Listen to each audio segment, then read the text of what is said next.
So guys, what's going on? Welcome back to another Red Manx TV video, and in today's video, this will be the match preview for our game on Sunday as it's Manchester United taking on Southampton. If you do enjoy this one today, make sure to smash a like on the video. If you are new to the channel and watching for the first time, bottom right corner, subscribe to the channel, guys, really does help out. And in the comments, guys, let me know your thoughts going into the game on Sunday and drop your score predictions as well. And later on today, I'll be looking through the comments, replying to all your guys' comments as well. So make sure to be doing that. I'll be interested to see your guys' score predictions and how confident you are for the game on Sunday. But we do have some things I want to talk about today. Quite a few things, to be fair. Of course, we're going to talk about the game on Sunday, which I'm looking forward to. Hopefully another convincing win and returning back to winning ways in the league. So we've got that to talk about. Some transfer news going on regarding Osimhen and Harry Kane. Some details about that. And also some inside details about David De Gea and also Martial and their status at Manchester United, and also what's going on with both of them,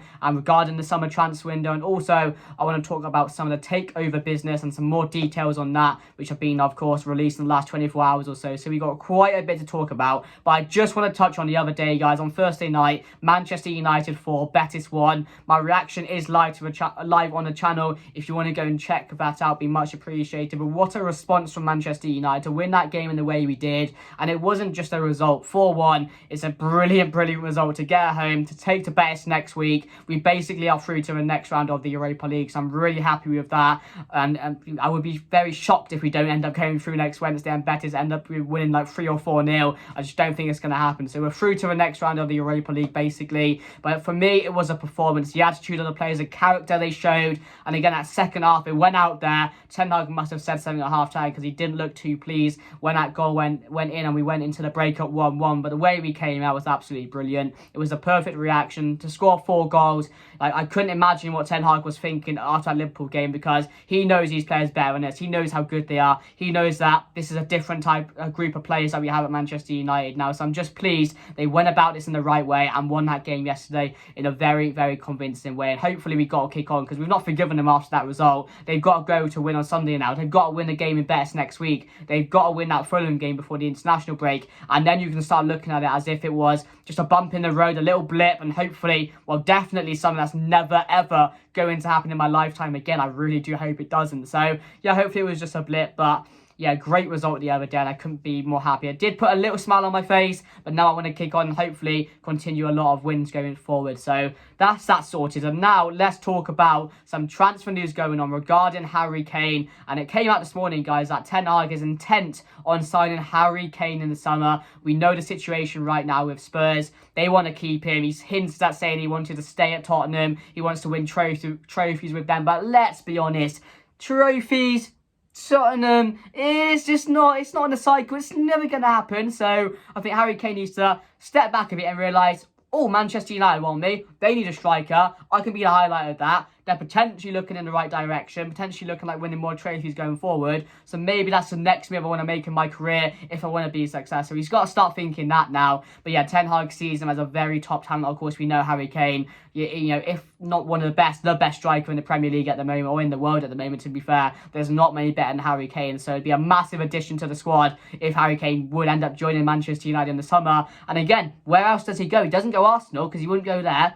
He doesn't really go Chelsea, does he? Man City's lost that opportunity. So the only real option, he doesn't go Liverpool because they just signed Nunes. So the only real option at the moment, which you can look at starting every single game and being a key part of, is Manchester United. So on that note, it's looking quite good, but we'll have to see if more developments come on, because we are linked with Osimhen as well, who's having a fantastic season with Napoli. He's scoring like every game, if not every other game at the moment. He's doing wonders in the Champions League as well, alongside his other teammates. So I'm really happy with that link as well, because I think Osimhen, obviously he's younger than Kane, so it would be a better purchase to go for, but it's whether we want to risk that and develop him in the Premier League, and it may take a few years to get him up, or bring in a top talented player in Harry Kane at the moment, who's going to really make an instant impact. So 2 top strikers on the radar for Manchester United. Let me know who you guys would go for, because I think it probably will end up being 50-50 if we ever did a poll for that. So it's very interesting, but both strikers I would definitely take at Manchester United.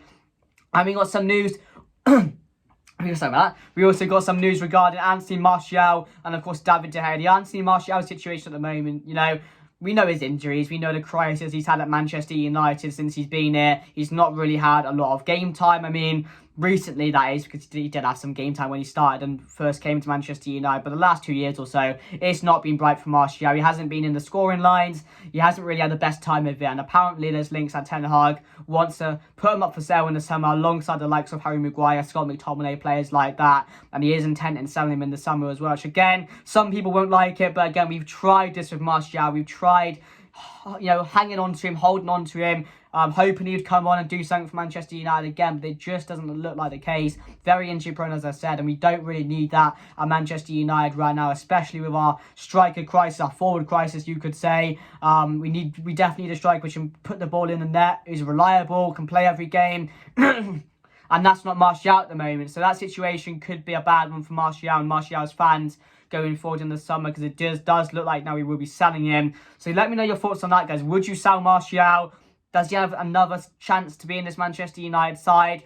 I mean, if he wasn't injury prone, then maybe, because he was putting up some really good numbers under Ten Hag when he was playing, but it was just unfortunate that, again, injuries have just cost him such a long time and such a good opportunity to play under a manager like Ten Hag. So again, he doesn't like Ten Hag or want to sell him, because Ten Hag is a man that doesn't want to mess around. He won't let this be on the case where we don't have a striker because someone's out for a certain amount of time. So that situation is there, but let me know your thoughts down below. With the David De Gea situation as well, this one is one I don't like, because I absolutely love De Gea.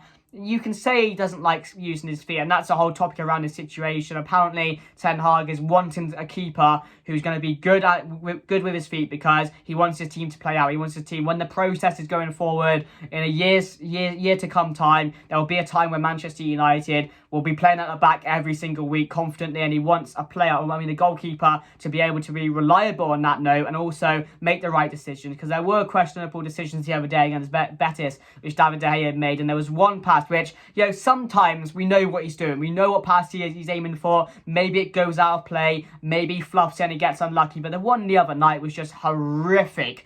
It really was bad. I had no clue what he was doing.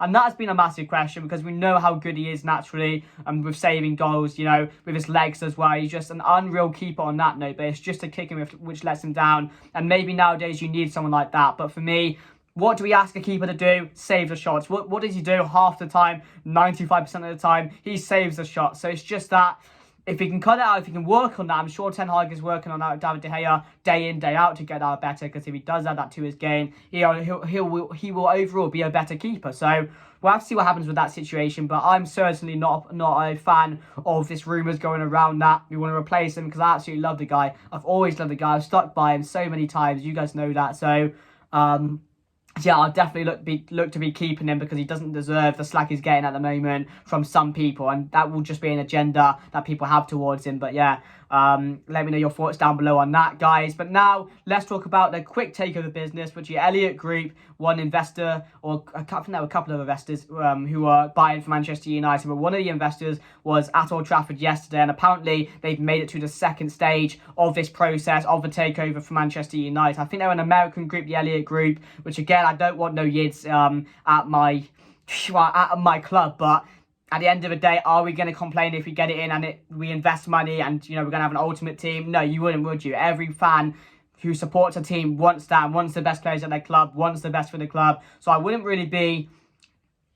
we've got the Glazers in charge, so what can we really say? We can't really have any fuss about the next takeover or whoever it be come into the club. So, that will decide itself, and that's going to happen over the next couple of months or so, and there'll be a lot more developments on that. So, we'll have to see what happens with that, guys, because it is very interesting. There's been a lot of developments, some people backing in, some people backing out because the Glazers want too much. So we'll have to see what happens with that. But that's the only news I've been seeing on the takeover, that the Elliott Group have made it to the second stage of this process of the takeover. So we'll get more developments on it, guys. But do you guys have anybody who your favourite is that you want to take over or take over from the Glazers? Let me know down below. But now, guys, let's get on to the game on Sunday. Manchester United against Southampton. And for me, this is a game where Manchester United once again need to win and win convincingly. We got a chance to return back to winning ways. No better opportunity as facing up against a Southampton side who will be fighting, because they are near the bottom. I don't know if they're still bottom, but I think they were last time I looked. And,